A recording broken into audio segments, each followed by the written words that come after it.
This episode of The Dig is brought to you by our listeners who support us at patreon.com and by Haymarket Books.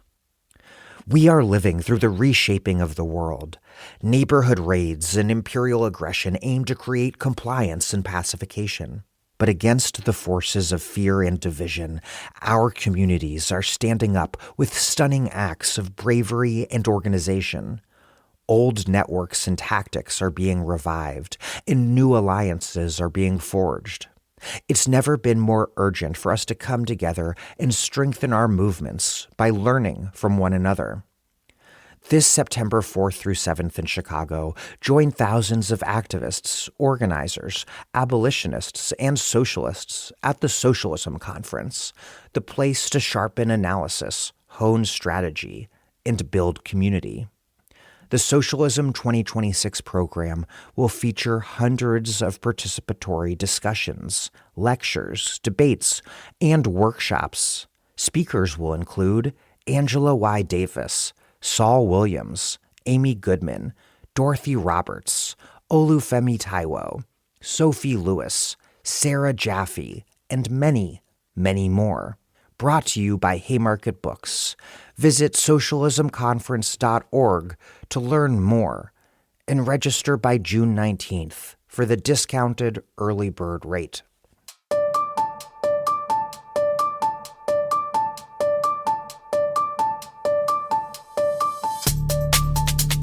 Welcome to The Dig, a podcast from Jacobin Magazine. My name is Daniel Denver, and I'm broadcasting from Providence, Rhode Island. This is another installment in our series of short interviews with just a few of the huge number of left-wing and socialist candidates running viable races for office at every level of government all over the United States. Maine gubernatorial candidate Troy Jackson, Wisconsin gubernatorial candidate Francesca Hong, New York State Senate candidate Aber Kawas, and Tempe, Arizona City Council candidate Bobby Nichols. Before we get started, please support this podcast you are listening to with a contribution at patreon.com/thedig. It's been so cool to meet so many of you across the world in recent months in person. Truly, meeting my listeners is my favorite activity because you are all so incredible, doing important organizing and political work all over the place of all sorts to change the world. It's a profound honor that The Dig is important and even useful to you. Truly, it's moving, gratifying. Damn. It's really cool to have been a part of making a podcast with a special place in the lives of people doing such incredible things. And what makes this podcast possible and makes it possible for us to put it out almost every week with no paywall is because of contributions from listeners like you. Please donate what you can. Plus, we have really good merch, hats, tote bags, t-shirts, coffee mugs, books. That's patreon.com/thedig. Lastly, Berlin people, I'm talking about the U.S. political situation June 12th, 6 p.m. at Technische Universität Berlin, TU Berlin, in EB 202 of the Erweiterungsbau. Sorry, my German pronunciation is really bad. It's part of the Take Back the Future conference hosted by the Socialist Democratic Student League, the campus affiliate of Die Linke. It'll be followed by drinks with Dig listeners and friends of the pod. For details on the drinks, come to the talk or watch our Instagram feed, The Dig Radio. Hope to see you in Berlin. The address for the building at TU Berlin is in the show notes. Okay, first up, Troy Jackson, a fifth-generation logger and former state Senate president running for governor of Maine. Troy is a left-wing economic populist endorsed by Maine DSA and Bernie Sanders. Graham Plattner announced he would be ranking Troy first on his ballot. Here's a conversation I had with Troy a week ago in a crowded bar in Portland, Maine.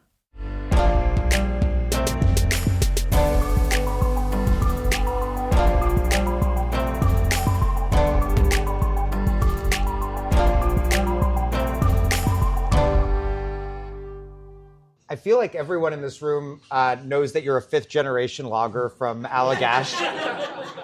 I had to look up Allagash on Google Maps this morning. It's really far up there. 6 hours from there. Near the, yeah, if you drive 40 minutes in Rhode Island, you're out of the state. So this is like a, breathtakingly giant, vast geography for me. You grew up fifth-generation logger in Allagash.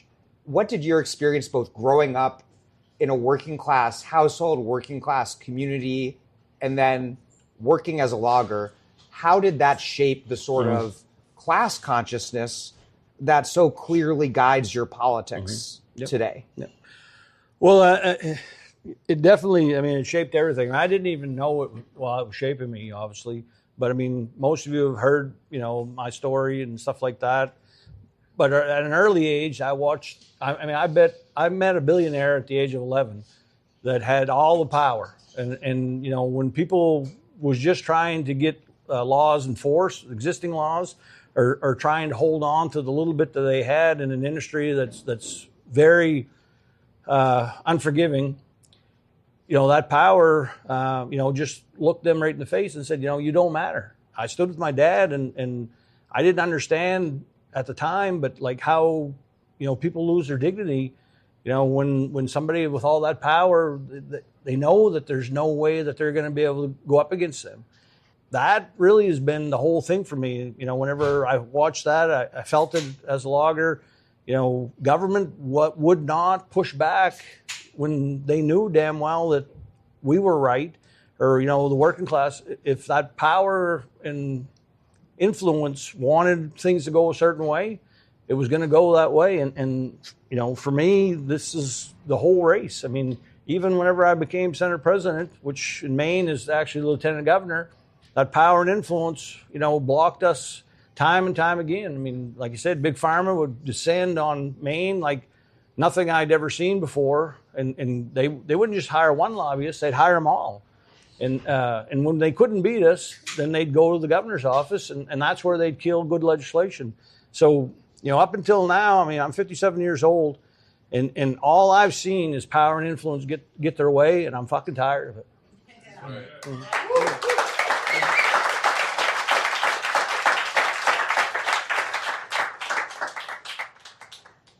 What was logging like as a job for your dad's generation? What was it like when you were coming up? How has the job and the industry changed over the years? Like in my father's time, before that, I would say, incredibly hard job. People that go in the woods and stay there all year. Sometimes when they come back out in the spring, they might have lost a child, they might have lost no communication or anything like that. A real hard life. My father, his generation, they could make money, but they had to work incredibly hard. But it was more of a choice. Do you want to try and get ahead? Well, you can work, 18, 20 hours a day, really kill yourself, but you could make enough money. Now, and whenever I started, it used to be that, there'd be a group of us in the woods, and at dinner time, somebody would find an old dry piece of wood, start a fire, and we might sit around the fire for a half hour talking and joking, and there was more community. That's all gone. Now it's like you're by yourself. If you would get out of a piece of equipment to start a fire, to have lunch, somebody would come and tell you that you're doing something wrong.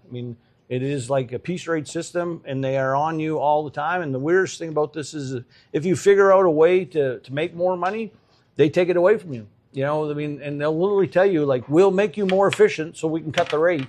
And it's just such a perverse system right now that you just can't keep up with it. And so, but I think the biggest thing for me is like that sense of community is completely gone. Everybody is in a silo, and that's by design too, because if you're in your own silo, you're not talking to anyone else about the problems. You're not, getting on the line. You're just keeping your head down and trying to, make it. And they treat loggers like independent contractors, and yet they exercise the control of an employer. How does that work? So, like I said, my father, I mean, he cut wood too, but most of the time he owned his own trucks and a truck. And he was always considered an employee. The way that they used to do it was like he would haul wood for the landowner, but they would pay him like $8.50 an hour or something like that, and for 40 hours. And they would take workers' comp out of that, and they would take Social Security and unemployment out of that. The rest of the money would go to the truck. It was just a straight pay to the truck. And the same with skidders and things like that. That's how, because the industry almost always had it's like people own their own equipment, but they were employees. And around, like, I remember my dad had an 87 Peterbilt truck. And in 1992, he was hauling on the same job. And somewhere along the line, they came to him and said, you know, we got a contract here. We want to make an independent contractor. Sign right here. And he did, like everybody else, because, you know, you were expected to do what they told you. And he went from an employee to an independent contractor just like that. Same job, same truck, same everything. But they didn't know what that meant. I mean, that meant that, you know, OSHA, you know, you were on your own. You had to buy your own workers' comp. You couldn't unionize because independent contractors can't unionize. I mean, you lost everything at that point, and they got rid of every bit of liability but they were still getting the job that they wanted done with so much less cost now. And that's what happened in the industry. You described it when we spoke earlier today as a feudal system, rural Maine. Yep. Well, I mean, it literally is. I mean, major landowners, which is a feudal system, and they tell us what to do, where to do it, how to do it. I mean, there is no, like, if you're an independent contractor, you're supposed to be able to, you know, decide when, you know, how much you want to. You're supposed to be able to set your own hours. That's not the case. I mean, this is like they totally tell you everything to do. And if you do go, I mean, you really can't even go to work for someone else because there's only a handful, and they keep people kind of in their lane. So yeah, I mean, I do think it very much like a feudal system.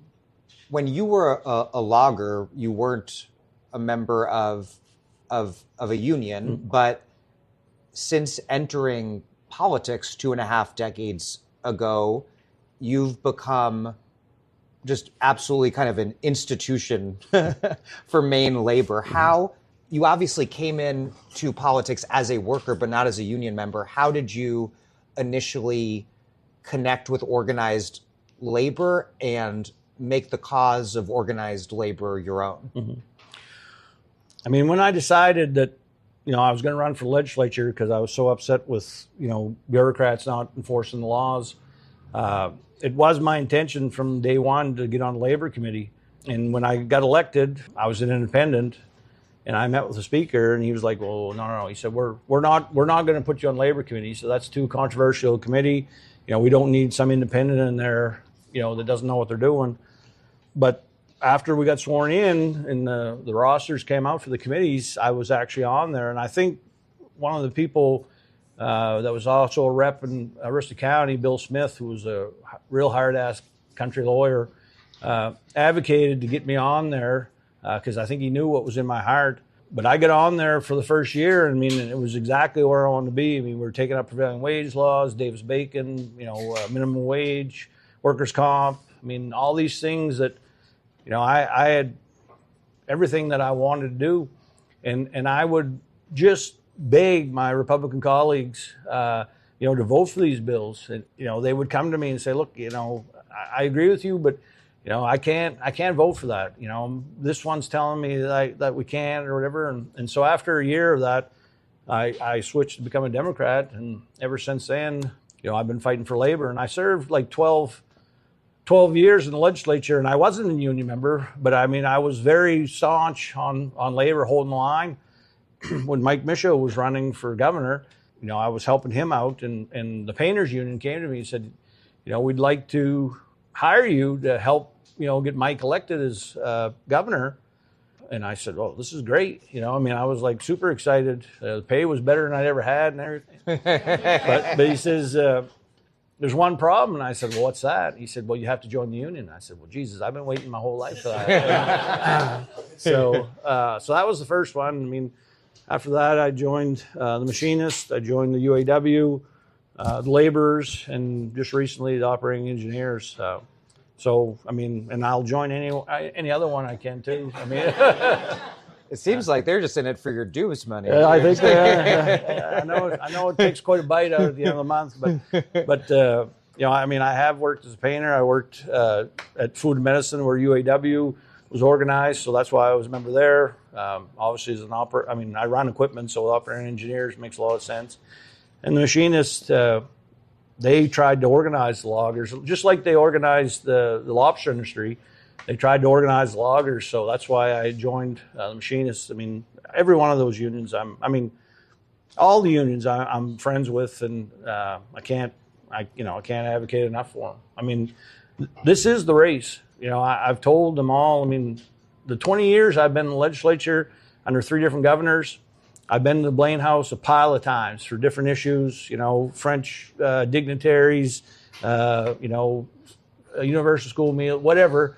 But not one time had I ever gone to the Blaine House for a labor issue. You know, like labor's never been invited there, and by God, they're going to be whenever I'm governor.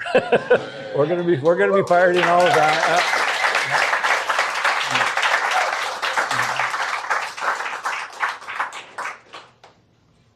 Like you mentioned earlier, when you first got started in politics, you ran as a Republican, then as an independent, then became a Democrat. Allagash, that part of the state, has become, in the decades since then, deep Trump country, yet they kept electing you. When you got started, you had somewhat different politics than you did today. You opposed marriage equality and abortion rights, and then over the years became, you know, a leading progressive politician in that state. And as you became that person, they kept electing you from Allagash. What does your political experience in your own personal journey, what kind of lessons does it have for the left everywhere into how we should be thinking about making the left a welcoming coalition space for people from rural America? Because there's not the political divide that's emerged between rural and urban. The rural and urban United States is one of the greatest there is at this moment, and I think it's just a key thing for us to be thinking about. I get into politics because of economics, and I was, you know, naive and wrong on a number of things. And when people started explaining, showing me, telling me, you know, I just couldn't. I had to realize that, you know, you're wrong, Troy, and so now I've become. I mean, like on abortion, I realize that this is healthcare, and people deserve healthcare regardless of what it looks like, and that's something that I've been defending. I mean, you know, the reason why we don't have a 2/3 budget now is because the Republicans want to take Maine care coverage out for abortion access, and I'm like, no, we're not going to do that. You know, people that are poor need to have health care just like the wealthy. So, yeah.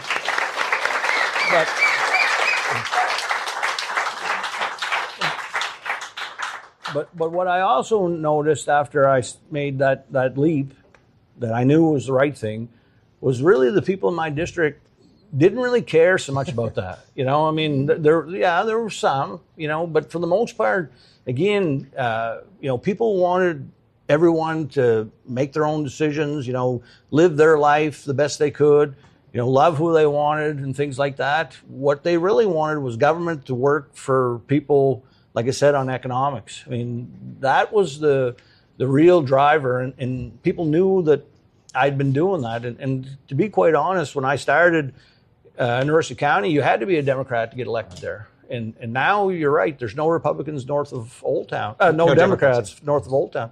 And I believe that's the Democratic Party's fault. Yeah. You know, that they have gotten away from fighting for everyday working class people.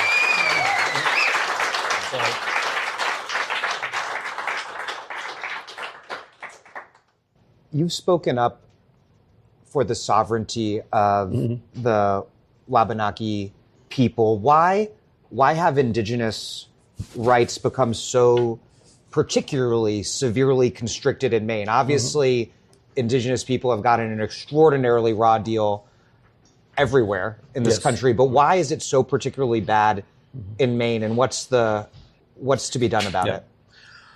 Well, for me, looking at this issue, I mean, obviously it's racism for one, but there's also that power issue. I mean, I would argue that the same people that held me and my community back are the ones that are holding the tribes back, because they don't want tribes to, be able to have arguments about clean water, about cutting practices, about things like that. And so I honestly, I mean, and not only do I know that, or do I believe that, I know that. I mean, when you watch who's actually lobbying against this, I mean, it's the major landowners that don't want tribes to have tribal sovereignty. And so for me, when you hear what has happened to them, and not that awful long ago, I mean, it's just incredible that, this was going on in the state of Maine. And I just guess, for the way I look at it, is if you're a working class person that feels like you've been wronged, if you've been left behind, well, how do they feel? I mean, you can't compare to what's happened to the tribes. And so this has become a mission for me to get them tribal sovereignty, because they deserve it. I mean, there's no reason why we don't have it other than racism and greed. And I just feel like I want to be part of this. I want to change that for them, because if you give a shit about people, this is just the biggest opportunity to actually change people's lives. And I'm pretty excited about that. As we mentioned earlier, Janet Mills' candidacy for the Democratic nomination for the U.S. Senate has entirely collapsed recently. And I'm curious, what has her track record been as governor? What's been impossible under Governor Mills that will become possible under you as governor? Yeah. It's really never my intention to argue with somebody or, be against someone, but obviously these issues are super important. There's people that are counting on you. And I would say, Governor Mills was great on reproductive rights. As the country was going the wrong way, we were actually making it stronger here in Maine, protecting reproductive access. She's been great on a lot of the environment, really put a lot of effort into that. Really on working class issues, way better than Paul LePage, but still lacking the understanding of what is going on out there for people. I mean, binding arbitration for public sector employees, they don't have the right to strike. I mean, we've never passed it in Maine ever. She said she'd sign it if we got it to her desk. I got it there twice, and she vetoed it both times. Non-disclosure agreements for people that were sexually harassed at work, that's happened. I mean, I had no idea, but it's right in their contract that an NDA about sexual harassment. We passed a law for that got vetoed. Obviously tribal sovereignty. I mean, the list just goes on. And even on the environment, I mean, we went and stopped Roundup from being sprayed all over northern and western Maine, which, I'm very adamant about. I mean, we don't need that in the forest products industry. I mean, it's just a poison and maximizing profits for big landowners. And that too, I mean, we had Republican support on that, and she vetoed that because the landowners wanted that vetoed. So I would be hard pressed sitting here right now to think of any one thing that the legislature would pass, especially where, I'm a creature of the legislature, that if they passed it, that I would veto it. I just can't imagine what that issue would be. And if there is an issue that I probably have concerns of, you should get involved early on before the bill gets passed so you can make your issues heard and things like that. But to work that hard, as a legislature, to pass a bill, to go through the lobbyists and everything that you have to go through, and then to have one person decide, no, we're not going to do that. I'm not going to do that. I mean, I'm not a top-down approach. I mean, I want the legislature to work for everyone, and it isn't right now. It just isn't. And that's really what's going to change with me is, like, I want people to be able to come to their government and believe that they can make, changes. And honestly, I was a Senate president, and right now I don't feel like that's possible. The environment, I think, is another issue that you probably began your political career in a different place than you are now. And I'm curious how you think about environmental protection, and specifically how you link it, how you think it's important to link it to working class politics. Because often we see these two things pitted against each other. Well, I mean, obviously, and this is almost a foolish statement, but our environment's everything. I mean, and protecting it obviously is a huge deal. And there is a give and take there often. When we were arguing for better wages in the logging industry, the mill workers would be ginned up because they were afraid that if we got more money, it would affect them. And so you always have these things that people use to divide us. But on the logging, for me, we used to do logging so much better. We used to go in and take the bigger trees that, often could have blown over and leave so that other ones had a better chance to grow. And you could go back, years later and work in that area again. Now that's not like that. I mean, it's just a massive attempt to take everything down and then spray it with poison so that the softwood comes up easier, the hardwood trees die.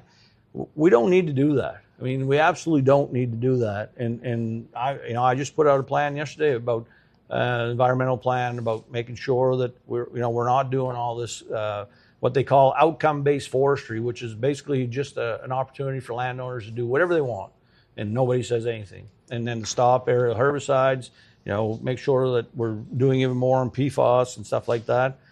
Like I said, our environment is everything in the state, and protecting it is super important.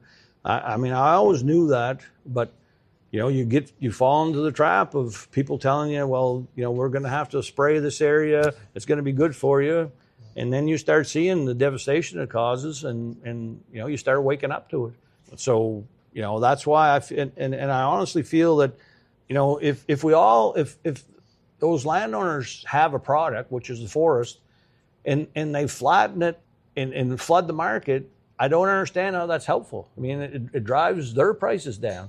To me, going back to selective cutting is a way to drive prices up. I mean, the state is the second biggest landowner in Maine, and that's another reason I'm very excited, because I want to use the state lands as a model of how good forestry means that you can get better pay at the lumberyard for sustainably harvested, fair paid logging, and then force the other landowners to come that way.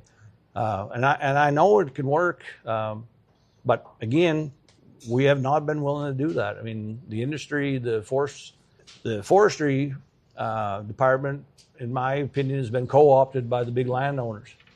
What does your campaign look like on the ground here and across the state? How do you see the state of the race right now, and what will it take to win? Well, it's funny, I've served more time in the legislature than anyone in this race. I've been in leadership longer than anyone in this race. But a lot of people don't follow the legislature. I mean, it's really surprising to me how, that's really where things are getting done, and how, but I mean, I did talk about how working class people don't get the opportunity, and especially in this day and age. I mean, people are chasing a better life all the time.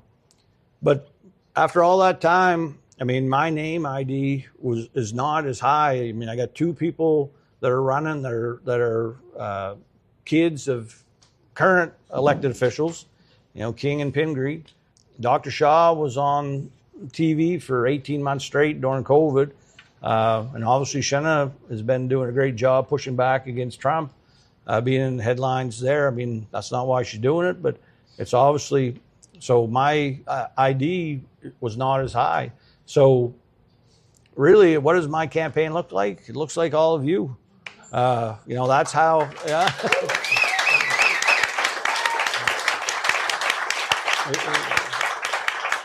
I mean, the only way that I'm getting more and more people to talk about this campaign is because the people that have been out there on the doors, the people that have been, standing in solidarity with me. If it wouldn't be for that, we wouldn't be where we are right now. I mean, I think last week we had a poll that we were 8 points down from Dr. Shaw. Graham Plattner came out and said he was ranking me first. Bernie came to town and we had a great 2-day event with him. And then Tuesday we get a poll that says that we're tied.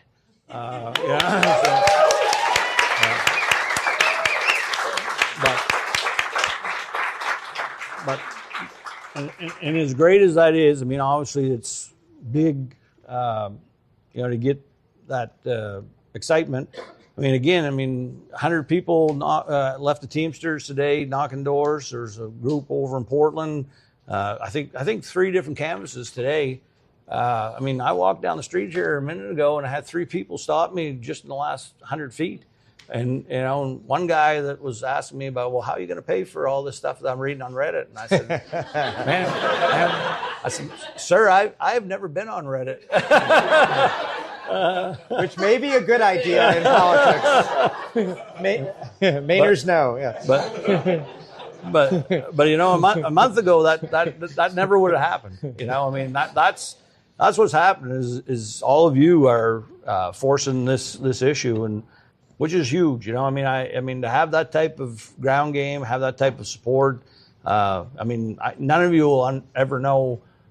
What a big deal this is for me. The whole thing, and to have people like that coming out and wanting to fight for you. Having an event like this, when Todd said he was going to put this together, I had no idea we'd have a crowd like this. It's amazing. It's amazing, So that's. I don't want to call it hope, but I think people are really they know that we have to have something different, and they're not going to get it with the same old.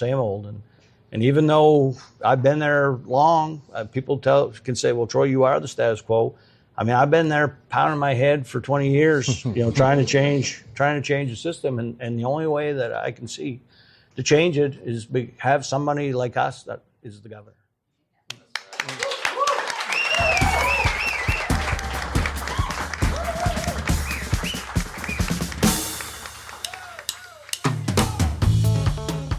That was Troy Jackson, a Maine DSA-endorsed left economic populist running to be governor of Maine. Next up, Francesca Hong, a chef, restaurateur, state assembly member from Madison, Wisconsin, and DSA candidate for governor. State Representative Francesca Hong, welcome to The Dig. So happy to be here. Thanks, Dan. Wisconsin is a swing state. It's been home to Joseph McCarthy and Scott Walker, but also home to Milwaukee's sewer socialists and Russ Feingold. How would you describe Wisconsin politics and all the various divides, political, social, class, geographic, that shape those politics across the state? And why is the sort of campaign you're running one that can build a majority, first in the Democratic primary, then in the general, across those divides? Our politics are manic and beautiful. We are the state with Senators Tammy Baldwin and Ron Johnson. But I think Wisconsin ultimately is where progressivism was born. We are where kindergarten, sewer socialism, unemployment insurance, environmentalism. I think that we can be a laboratory for democracy again. And the policies of the Walker era and Republicans have created divides. I would say they've manufactured urban-rural divides. And we have seen what happens in Wisconsin is an indicator for what happens for the rest of the country. So when we saw the loss of middle manufacturing jobs with our paper mills and our GM plants, to the now growth of data centers and the defunding of public education, more and more people are realizing that our values as Wisconsinites who work hard to be able to live a life of dignity.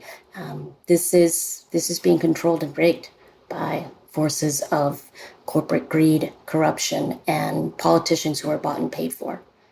So our campaign is really about bringing working class people together to go back to our progressive roots and remind folks across the state that we have a responsibility to imagine better, to remember that when folks like Vel Phillips and Gaylord Nelson ran for office, ran for governor, that their campaigns were not popular because they were progressive.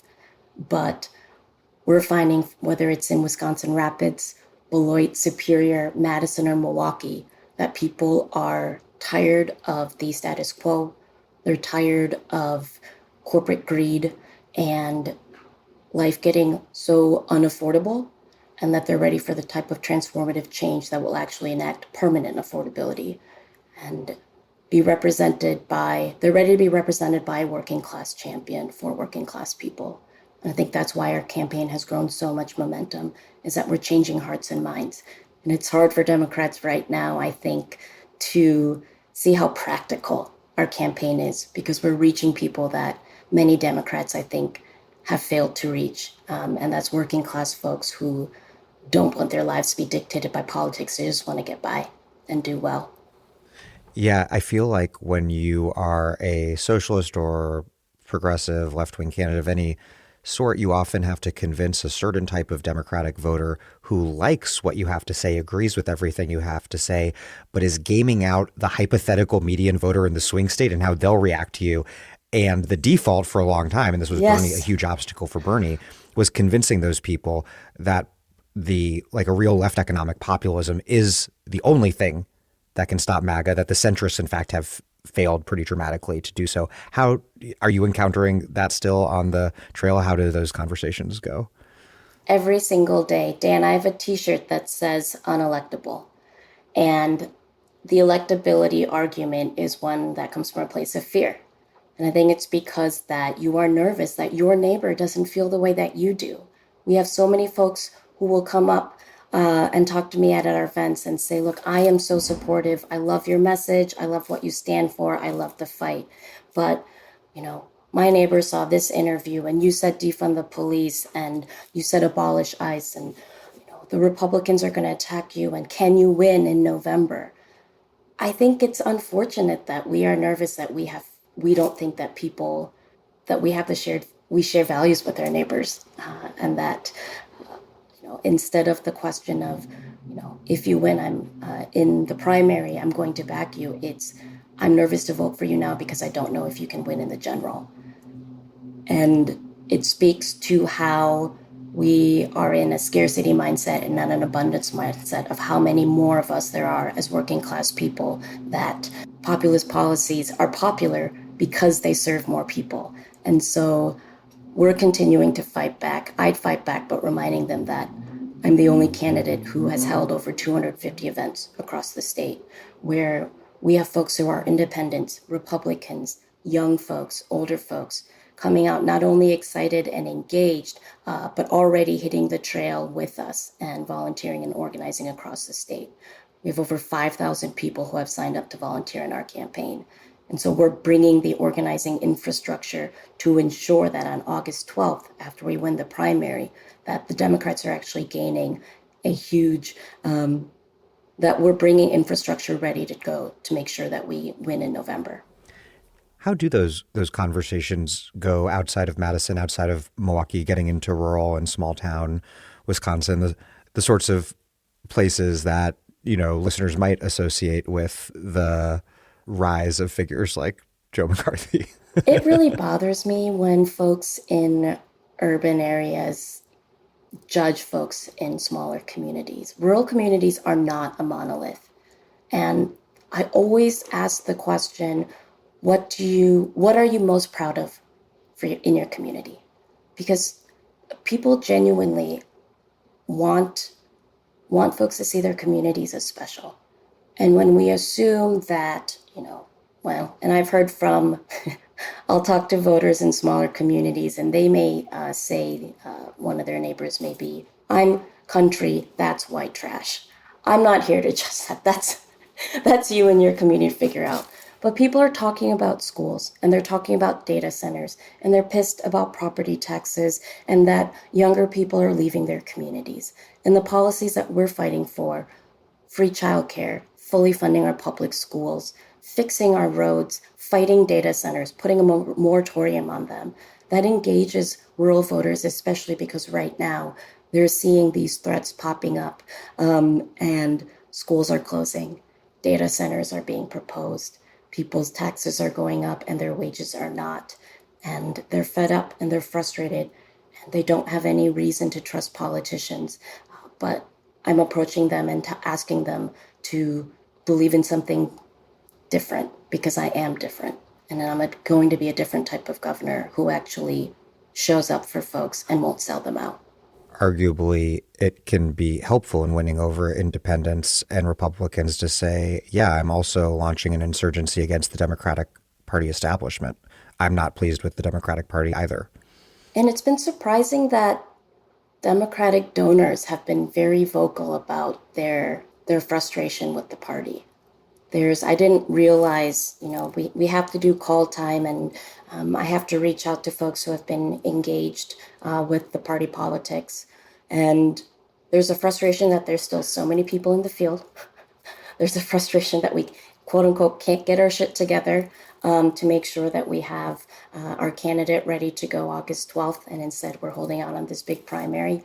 And so I think even amongst more establishment Democrats, there is a frustration around why we can't seem to mobilize and fall in line.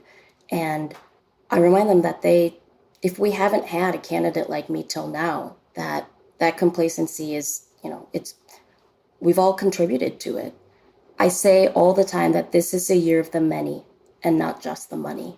And it's because we have new voters who, this will be their first time voting in an election, folks who sat out in 2024, people who didn't come out in the spring election, folks who are very disillusioned, now excited about actually supporting a candidate who stands for something. Dems will say all the time, we have to stop talking about who we're fighting against and what we're fighting for. And then there's this awkward pause. And we're fighting for working class people to have more economic freedom because there's free childcare, there's paid leave, we're funding our schools, we're fixing our roads, and we're going to make sure that we tax the wealthy, we tax the billionaires and the corporations so that we can finally make these investments for ourselves and our communities.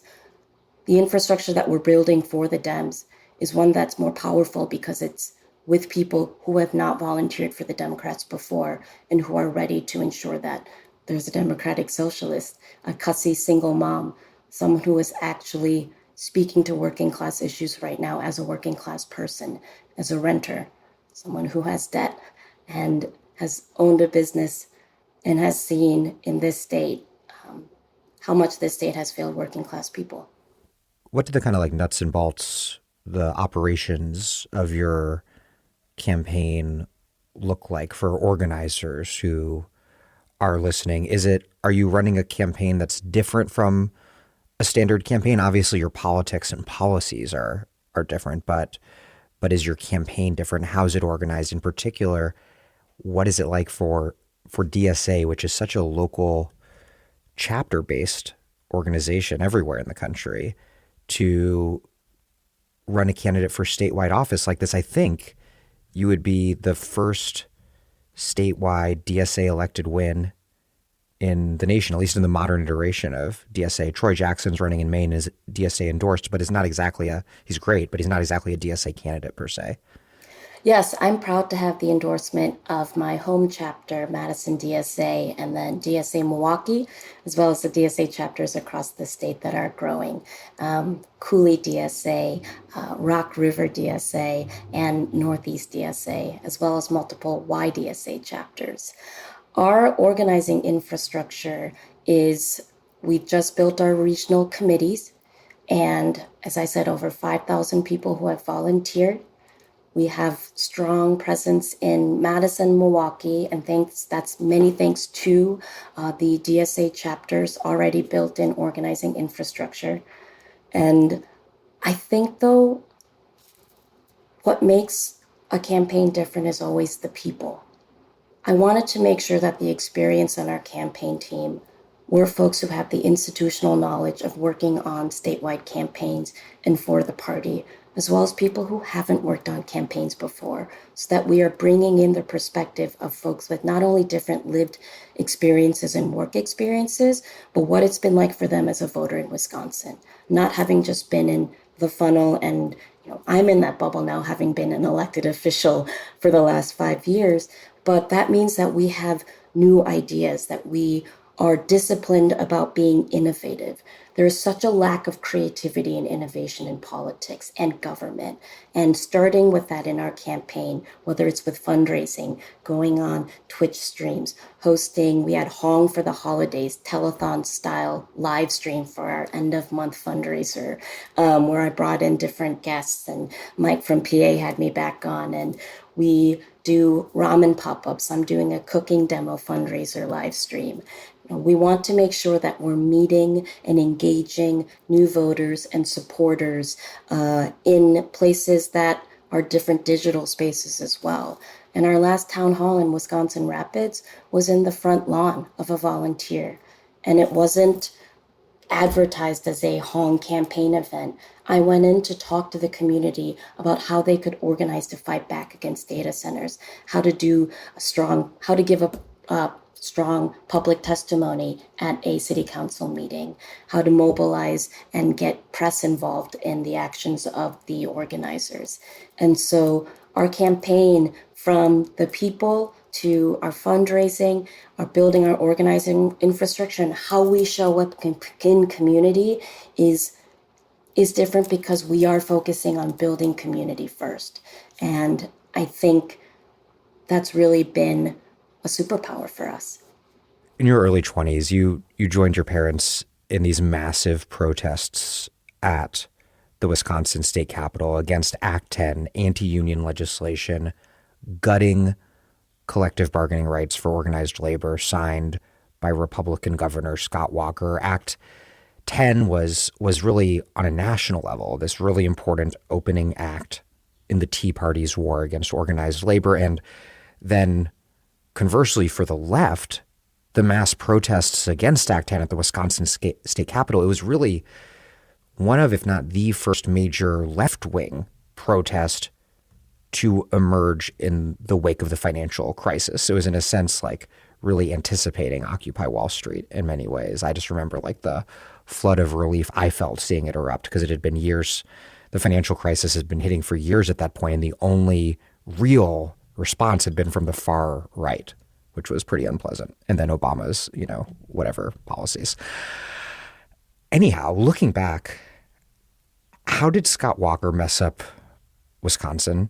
And how did the experience of coming of age under his governorship shape your politics and shape what sort of governor you are running to be in the future now? Scott Walker made Wisconsin a petri dish for anti-worker, anti-public, anti-democratic policies, for it to be tried out and passed in Wisconsin.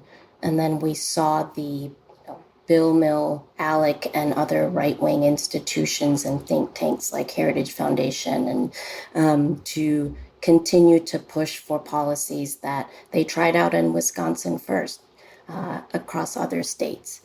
And for Act 10 the Act 10 protests to be the first ones that I went to with my parents.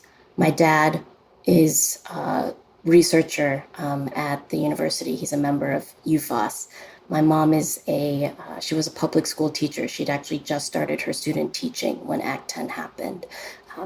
To see my parents, who had worked so hard to build a life for my sister and I and for themselves in a state where they wanted to be teachers and educators, to see those attacks, and then to come through a Walker area to try to open a business and run a business, and see how much they failed to respond as the government meant during COVID, where my son right now is going to a public school where there is no air conditioning, and his educators The teachers and the special education assistant, our food nutrition workers are so vastly underpaid with shitty benefits. And I think that the governor that I want to be is to ensure that Wisconsin is an unapologetic champion for pro-public, pro-worker, pro-family policies that ensure that everyone can live a life of dignity. And because I'm a democratic socialist, that means my principles are rooted in democracy, in fairness, and in human rights. And I've seen through the Walker years, and even with the Democratic governor, Governor Evers has been a goalkeeper. But what that has meant is that so many people now, I think we've forgotten about our progressive roots. And we have to imagine not just undoing the harm of the Walker era, but making sure we have a governor who is going to ensure that we never come back to this again, that we put a stake in Act 10, that it's in our Constitution to be able to collectively bargain and unionize, that we follow our Constitution in fully funding public education. And we have to have a governor that's going to meet the urgency of this time and make sure that working class people have a government that's actually going to deliver so that they can feel the material conditions of their lives change and improve. And that's going to require someone who comes in not with incrementalism at the forefront, but with the bold vision to ensure that everyone has their basic needs met.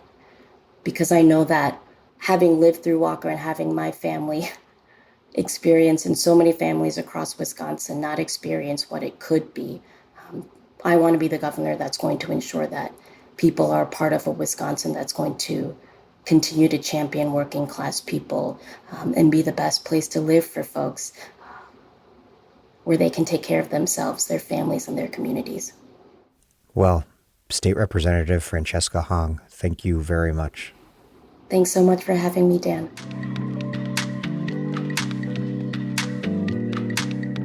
That was Francesca Hong, a chef, restaurateur, state assembly member from Madison, Wisconsin, and candidate for governor backed by various DSA chapters in Wisconsin. Gaza has played a catalytic role in dramatically remaking U.S. politics since the onset of the genocide. It's drawn a bright, principled line between the left and a Democratic establishment who stood by our government arming and funding the unspeakable. Democrats who can't be trusted to stand up against genocide can't be trusted to stand up for anything. Next up is Aber Kawas, a Palestinian community organizer and NYC DSA candidate running for New York State Senate's 12th district. Aber Kawas, welcome to The Dig. Thank you. Thanks for having me. It's an honor. You are a Palestinian American running to represent Astoria, the heart of socialist Queens. What does the movement for Palestinian liberation, what place does that hold in your campaign and in your politics more generally? You're right. We are in the heart of socialist Queens, and I think that makes this story even more resonant. Part of the reason that I wanted to run for office, and there were many reasons, but one of them was at the peak of the genocide, I witnessed so many elected officials just not say a word. And I had been somebody who has been organizing around Palestinian human rights for many, many years now. And I've gone to elected officials' offices and I've talked to them about the Great March of Return. I've talked to them about BDS legislation. And of course, maybe we'll get into it, the Not on Our Dime bill, which we helped introduce with then Assemblymember Mamdani. And, I've seen so many elected officials be really hesitant, say, I can't take this on, all of that. But I didn't expect at the peak of the genocide that we would be in the same place. And for me, what that represented to me was a class of electoral politics or politicians who did not represent the people, because I saw millions of people hit the streets, student encampments. Almost every day there was a protest about what was happening in Gaza, and yet elected officials failed to act. And for me, that represented as well a cause and effect of our complicity in what was happening in Gaza. Not only our money going there, but our elected officials allowing that to happen without saying anything. And that was a big reason of what led me to run for office. And it's also a differentiator between progressive, except for Palestine politics. And I think that's something that socialist candidates are really representing at this moment on a national level, is that step forward beyond progressivism, where socialist politics also has an acknowledgement of international, or of the international. As you mentioned, you've organized for a long time around the Not on Our Dime bill, a bill in the New York State legislature that would crack down on the tax-exempt status of nonprofit organizations that work to support apartheid and genocide in Palestine. And the bill was first introduced by then Assemblyman, now Mayor Zohran Mamdani, recently reintroduced by fellow Queens DSA member Diana Moreno. What's this fight been like, and how has it changed since the bill was first introduced in 2023? Yeah, the fight has really changed. I will say that the Not on Our Dime bill came into development through a bunch of organizers and activists who had been working on Palestinian human rights, been part of Palestinian rights organizations, and we had never really touched the political arena. We had done protests, teach-ins, you know the whole thing. But there weren't a lot of ways that we would be able to engage elected officials on this. So we thought if we were able to actually create a policy vehicle where elected officials had to state, or sign on to something that reflected their values around Palestinian human rights, that would be a way that we can engage and have another tactic to use to build on this movement. Now, when we introduced Not on Our Dime, which took, almost a year to develop, and it was then Assembly Member Mamdani and then Senator Jabari Brisport, there were maybe 10 to 15 people in the room. You can imagine Albany, the state capitol, this big, wide lobby, and there were just 10 people there standing in front of a podium. It was a very small showing. And also, on that day, our signal chat, the coalition signal chat was just popping off because people were telling, Zohran Mamdani at the time, his career was over. That if you were to introduce something like this, you are never going to get anywhere. Truly. And it was really stressful for him and all of us, right? For him to go out on a limb and to introduce the bill. It's wow, he's doing the right thing, but maybe he is destroying his political career. There are two things about that.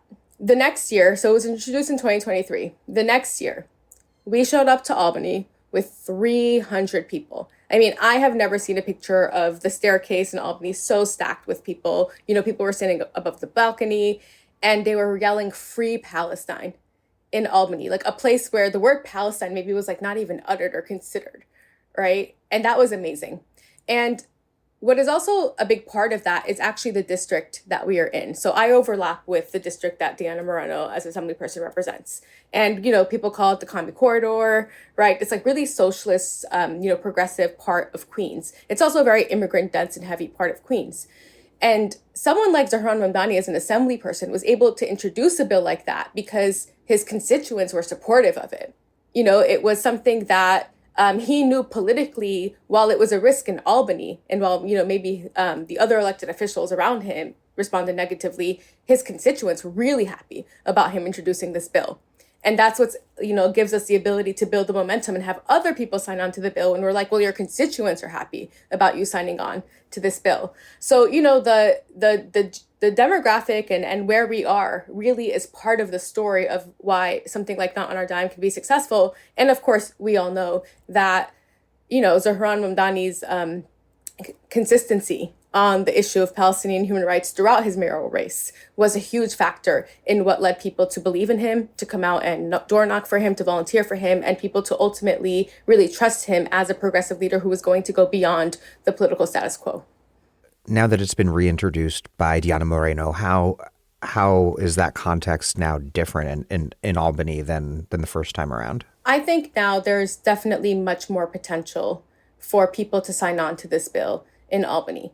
What I will say is that as an organizer, there are people who sign on to your bill because they are champions and there are people who believe in it, and also you want everyone to sign on to your bill. regardless if you had to do a lot of work to move them there, regardless if they're kind of unhappy about it, if it helps get the bill passed.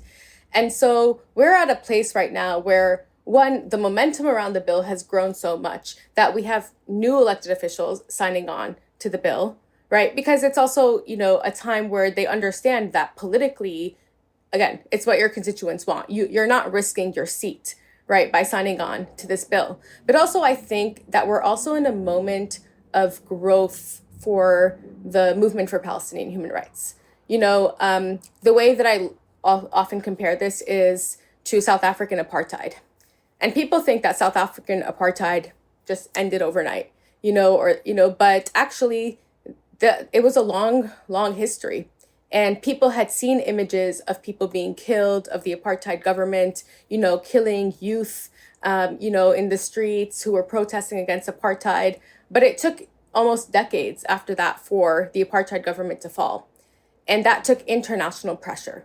It was a combination of the internal struggle and international pressure. And that's what I hope is what is going to happen for Palestine in this moment. And we're seeing that on a local level, on a congressional level, where we're seeing so many Congress people sign on to the Block the Bombs Act, speak about rejecting AIPAC money, speak about denying Israel military aid. It's a series of events. And it's really an important political movement that we need on all levels for politicians to start to disengage and divest from Israel at this moment and really treat it as an apartheid state that really needs to be reconstituted into a really just democracy.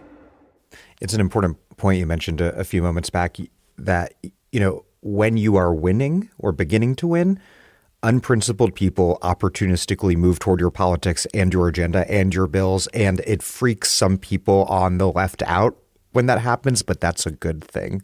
It's a good thing. And that's what ultimately we hope. I mean, I think about this on all levels, right? There are so many people, if I engage in DSA circles a lot. And there are a lot of people who say, I was actually someone who was kind of, I thought Trump was great the first time around. I kind of bought into this, America first thing. And then, I realized that this was a farce. And then they're interested in socialism. Great, come into the fold.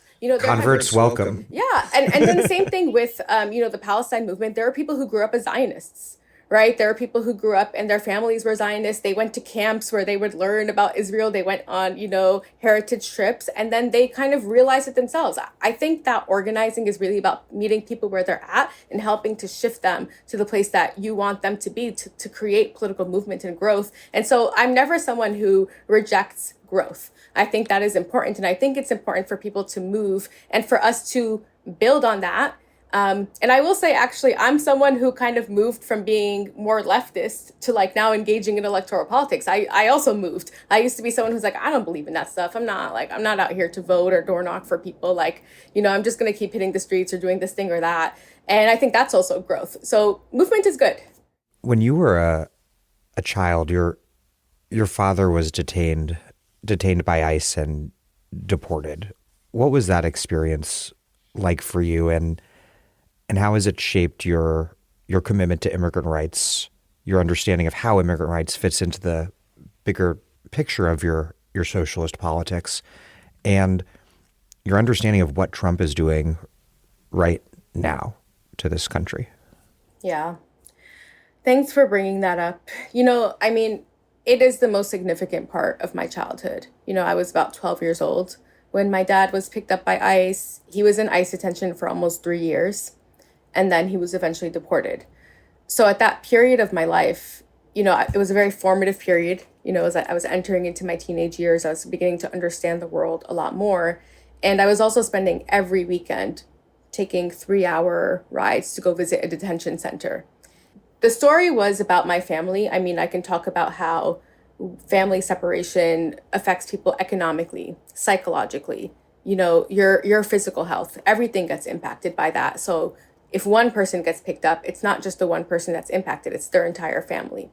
But also I would spend time in the waiting rooms and I would see people who were in prison for many different reasons, including immigration. And it really opened up my eyes at a very young age to the injustices that occur in this country, to the way that poor people are treated, people of color are treated in this country, and how human life can be really discarded. And especially as a child who would go to court and go speak to a judge and kind of beg him to let my dad stay with our family, to see how, keeping our lives healthy as citizens of this country was not a priority for this judge, right? And, I learned a lot of lessons at that time. I think what's really difficult is from that moment, I started to organize around immigrant rights. I started organizing around the DREAM Act.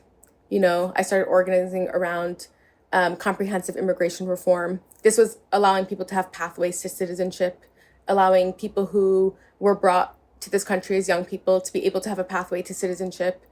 And then that got watered down to DACA, for you to have a temporary registration in this country, right, for people who were brought over as children.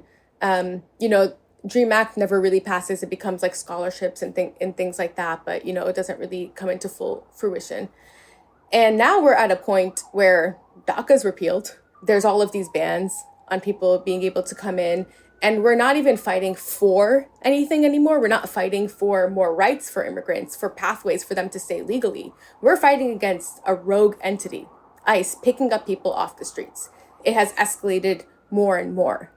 And we see the violence, that started with when my father was deported. It was the post 9/11 period where so many Muslims and people who were perceived to be Muslim were targeted by ICE. Now we're seeing ICE just escalate to targeting, undocumented people in all sectors, right? And it's really sad to see that we're actually in a worse place when there's so much awareness around immigrant rights, when there are so many people who are calling to abolish ICE. And it shows me that we really have a big fight ahead of us, because we need to move from that defensive posture to actually fighting for things, to be able to bring people and give them a pathway to live legally in this country. You recently released a platform entitled Fighting for the World in the World's Borough, which is a reference to the staggering diversity of Queens.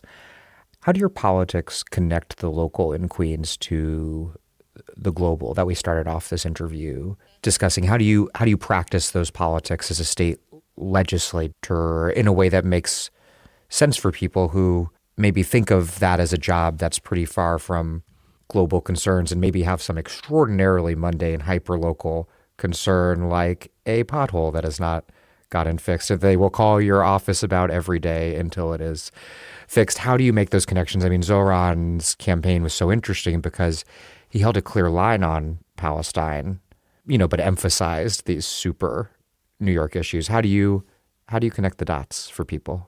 Yes, thank you for bringing that up. And I think that's a through line to what I was talking about when I was talking about immigrants. There is an internationalism to this city, to New York City and Queens, like one of the most diverse place on earth. And it's because we have immigrants from all over the world come here. And oftentimes the immigrant conversation, the conversation about immigrant rights here is about like what you're experiencing in this country, which is horrific. Right? It's not just ICE picking you up off the street. It's you being denied wages sometimes at jobs, not being able to get work, just so many forms of exploitation. But I think what's also really important is the idea that in the world's borough, where there's a huge diverse immigrant population, people don't just care about what's happening locally. And that is not to say that what is happening locally is not immensely important. For me, I'm going, the job is to serve the district and to serve people who are struggling to afford their housing. They are struggling to afford their health care. They are struggling with the parking spot or the pothole near their home, and they want someone to help them with that. That's immensely important. But those same community members also care about what's happening across the globe, and they want their politicians to speak out against that or to speak out about that, right? And I use Palestine a lot as the example. But beyond Palestine, which, if you raised your hand and if you went to a town hall in Queens, right, which would have people, Latinos, like Bengalis, South Asians, Nepalis, it would be like, all these different kinds of people in this town hall, right? And you said, would you have wanted your elected official to say something about what was happening in Gaza? I bet you they all would have raised their hands, right?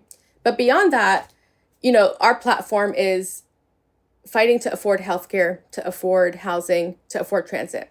But then it's also to fight destruction. And we say ICE, fighting against ICE, and bad immigration policy, fighting against climate disaster, and being an anti-war campaign. I'll use just lastly the example of climate disaster. Now in state, we're going to be fighting for the state to use alternative energy, right? Clean solar energy, and that would take away our reliance on fossil fuels, which actually makes our climate worse and also hurts our pockets more.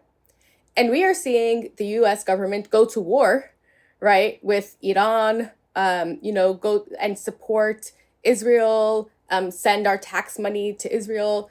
And many times there's also, in this geopolitical conversation, it's around energy, right? So I use this example. We have a huge Bangladeshi community in Queens. Now, a few months ago, Bangladeshi university students could not go to university because there was a fuel crisis in Bangladesh. And the fuel crisis was actually caused by the war in Iran. So the US is taking our tax money, right? Starting an unjust war in Iran that's spending almost $1 billion a day on that. It is causing a fuel crisis where university students cannot go to school in Bangladesh. And then there's a huge Bangladeshi diaspora. Why do people come to this country? They're coming to this country for economic opportunity, many times because maybe they can't get a college degree in their own country, or the college degree does not suffice because they're constantly dealing with climate disaster. They're constantly dealing with economic disaster in their country, so they come here. And they're demonized for coming here, but there's a direct connection of why people come here and how we're all connected. And I think that's an extremely important thing to highlight, that the Bangladeshi taxi driver that we love to highlight, elected officials love to call upon them to show their diversity, that we really care about what their livelihood is here. And we're also trying to stop a destruction of their family's livelihood, right? We are trying to actually stand up for humans, whether they are our neighbors in our own district or whether they are members of the countries that our neighbors come from. I think that is a message that people want to see from politicians. I think that's what people saw out of Zohran Mamdani. I think people loved his internationalism, his appeal, his background. And I think that's what people want to continue to see. Somebody who's really acknowledging the entire story of somebody who's in the United States as an immigrant and not just a piece of that story. Well, Aber Kawas, thank you very much. Thank you so much for having me. That was Aber Kawas, a Palestinian community organizer and NYC DSA candidate running for New York State Senate's 12th district. I'm Aziz Rana, and you're listening to The Dig, a great place for analysis about where we are, how we got here, and what can be done. It's my favorite podcast, and you can support it at patreon.com. This episode of The Dig is brought to you by our listeners, who support us at patreon.com. And by Verso Books, which has loads of great left-wing titles, perfect for Dig listeners like you. One that you might like is Unpaid, The Past, Present, and Future of Wage Theft by Matthew Cole. Across the world, millions of workers exhaust themselves in billions of hours of free labor. From unpaid overtime and under-the-table jobs to algorithmic exploitation, there are as many ways to steal wages as there are to pay them. It doesn't have to be this way. Blending personal stories with a fresh, accessible take, Unpaid traces the long history of wage theft and reveals how employers continue to get away with it. Matthew Cole shows that wage theft is not just about broken laws, but about the nature of property itself. He makes a powerful case for our collective right to reassert our labor power.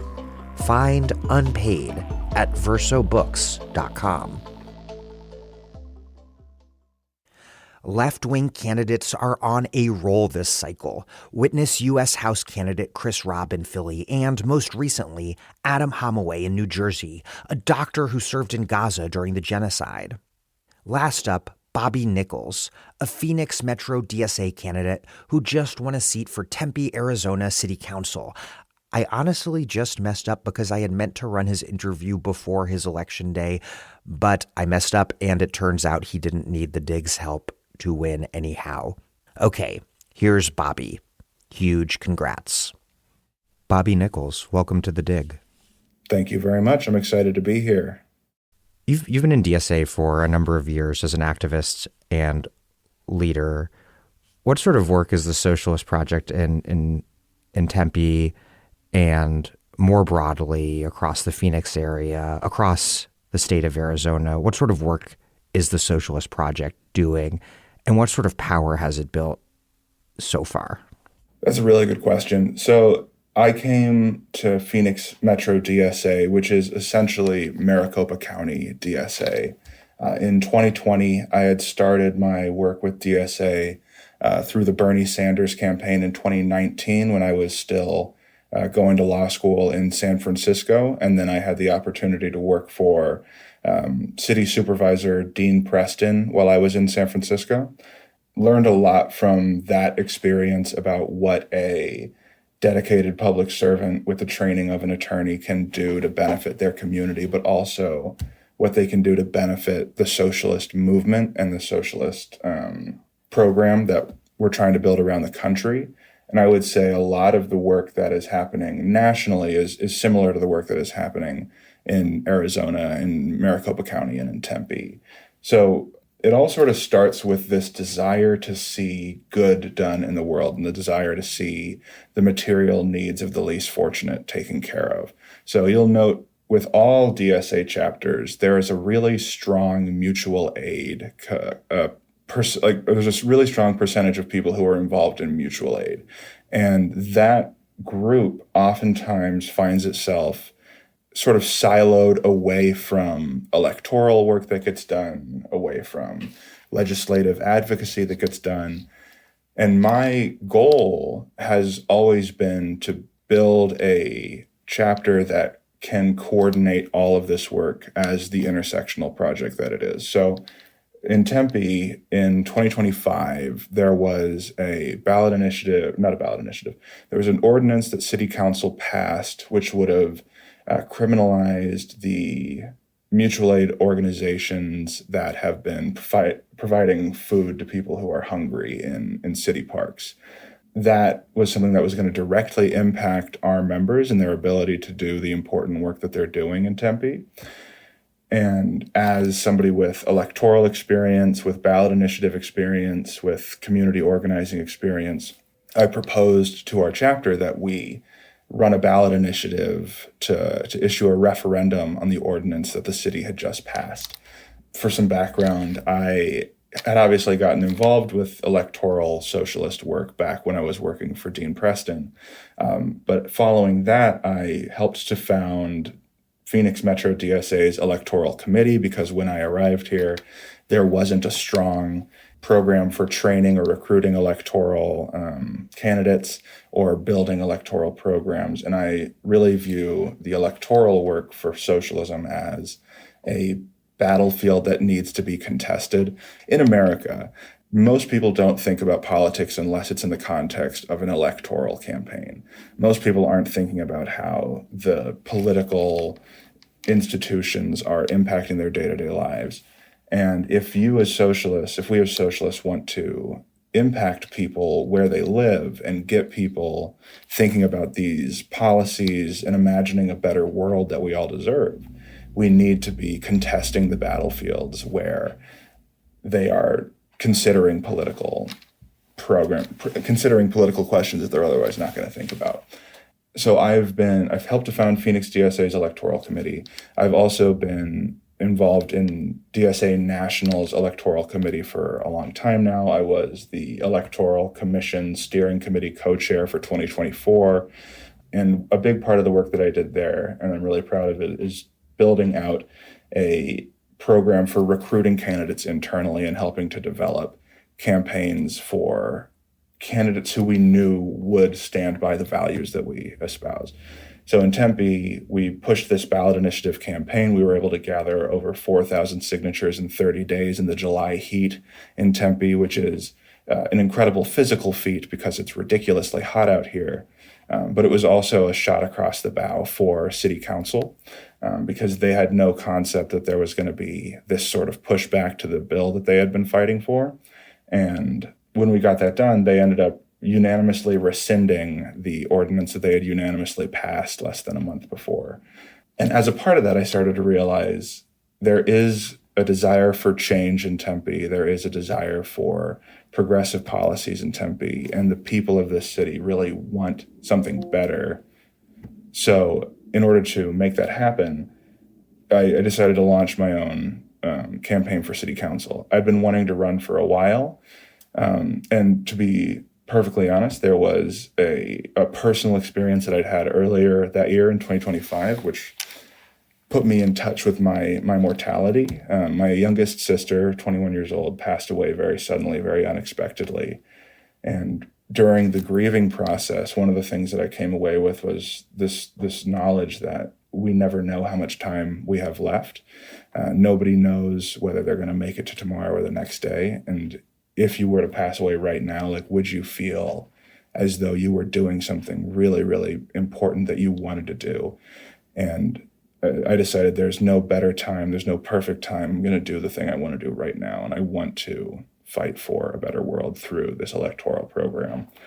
And I'm so grateful that the chapter came together behind this campaign. We've been able to turn out 300 plus volunteers, get over 800 donors to pitch in, and we are in a runoff election that nobody expected we would make. And so the Socialist Project is building an intersectional community of activists who can fight for mutual aid, who can fight for legislative programs, who can fight in electoral spaces, and all understand and work together in order to build the better world that we all deserve. You're running on a very Mamdani-style socialist affordability platform. What would municipal socialism look like in Tempe if you go on to win the city council seat this year and then in the years to come win enough races to run the city? What would a democratic socialist Tempe look like? What sort of policies and politics would help get you there? So it would be basically exactly what I've put forward on the policy positions that I have right now. The main thing would be we are using the resources that the city has to make life affordable for everyone, to eliminate unsheltered homelessness, to implement the housing first policy that has been shown to be so effective at getting people off the street, on their feet, and involved in addiction services, mental health services, and family reunification services. It would also look like just dealing with our budget crisis, being more fiscally responsible instead of wasting money on projects that really don't benefit anybody but the corporate developers who have been funding my incumbent opponents. And it would also look like, building out public grocery store programs so that people have a public option for food that is cheaper but still really, really, really nutritious, expanding Tempe's pre-K program so that every working family in the city, every family in the city has the opportunity to provide free education to their young children, investing more heavily in public transit and solar public transit especially to try and get that to reduce carbon emissions, but also to provide transportation options to everybody in the city, and bringing forward a accountable, transparent government program that allows for everybody to have a true voice in what gets done in the city, not just the wealthiest people who are able to make big donations to city council campaigns or who are able to wine and dine the city manager. Arizona is a complex, weird state sometimes. Politically, it's home to far-right reactionaries like former Maricopa County Sheriff Joe Arpaio.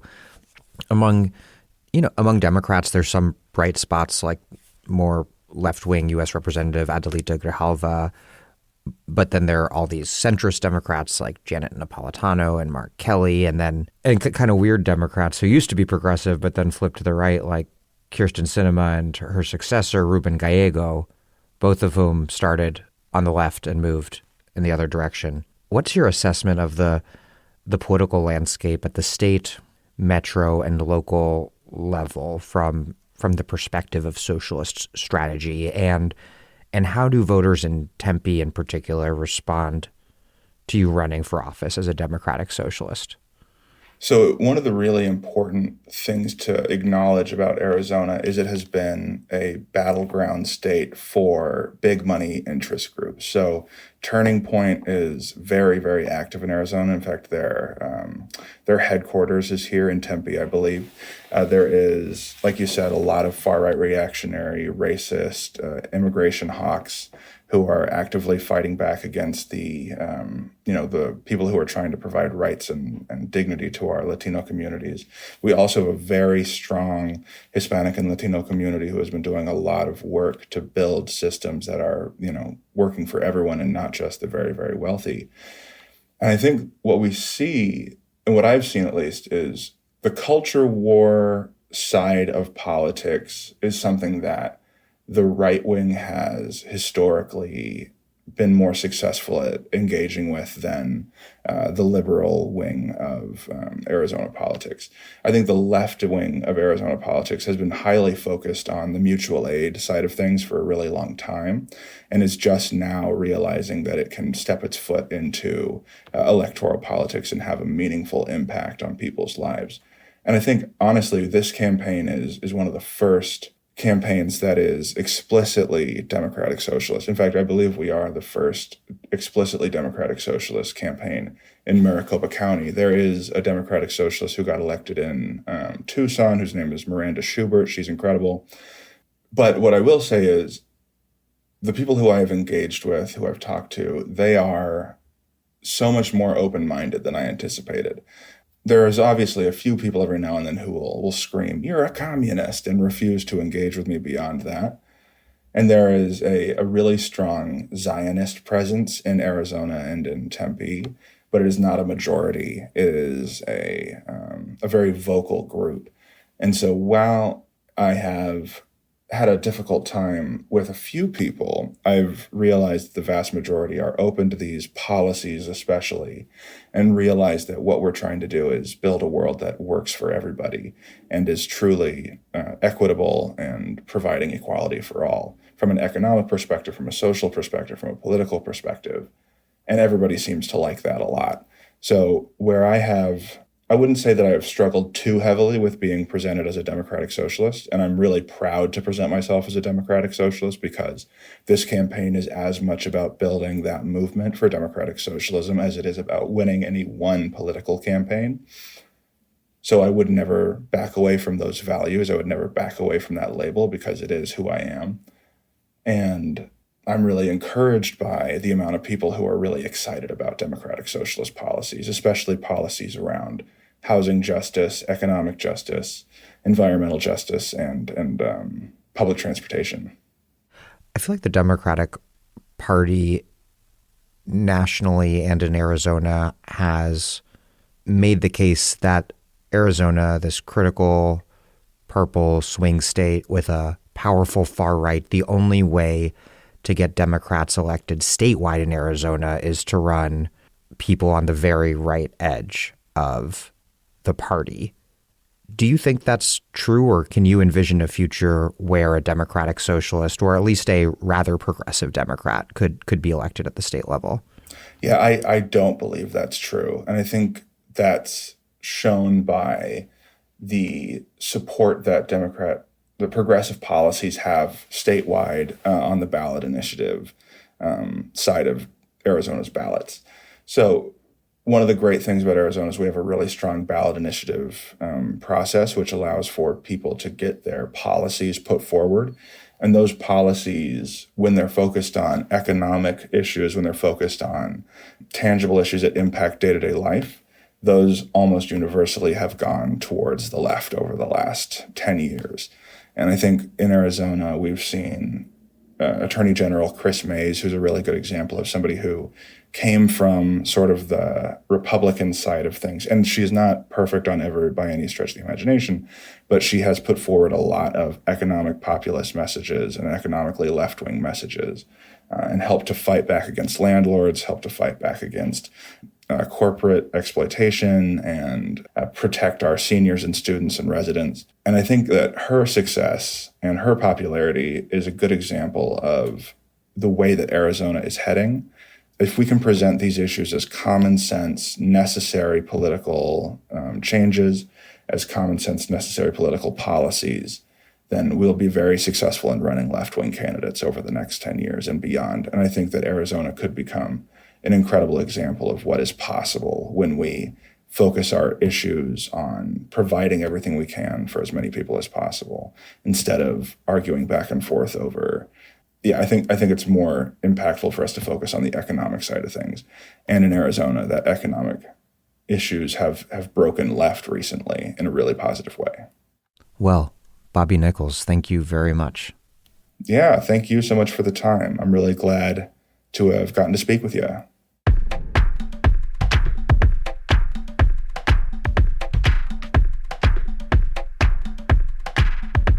Bobby Nichols is a Phoenix Metro DSA candidate who just won a seat on Tempe, Arizona's City Council. Thank you for listening to The Dig from Jacobin Magazine. As Marx once said, after noting that the first step in the revolution by the working class is to raise the proletariat to the position of ruling class, to win the battle of democracy. While other podcasts have only interpreted the world in various ways, our point is to change it. We're posting new episodes most weeks. The Dig was produced by Alex Lewis. Our associate producer is Jackson Roach. Music by Jeffrey Brodsky. Our operations manager is Sylvia Atwood. Our senior advisors are Thea Riofrancos and Ben Mabee. Check out our vast archives and newsletters at thedigradio.com. Follow us on Twitter, also Instagram and Blue Sky at The Dig Radio, and find us wherever you get podcasts. And subscribe to this podcast. If it's on iTunes or Spotify or wherever, please rate and review us positively. Those reviews help introduce us to new listeners, but what really does that is you just telling people that you know online, IRL, on the streets, wherever, that you listen to the pod and they might enjoy listening too. Please make propaganda for us, and do find us at patreon.com and make a monthly or annual contribution to keep this operation up and running strong. Even a few bucks is huge.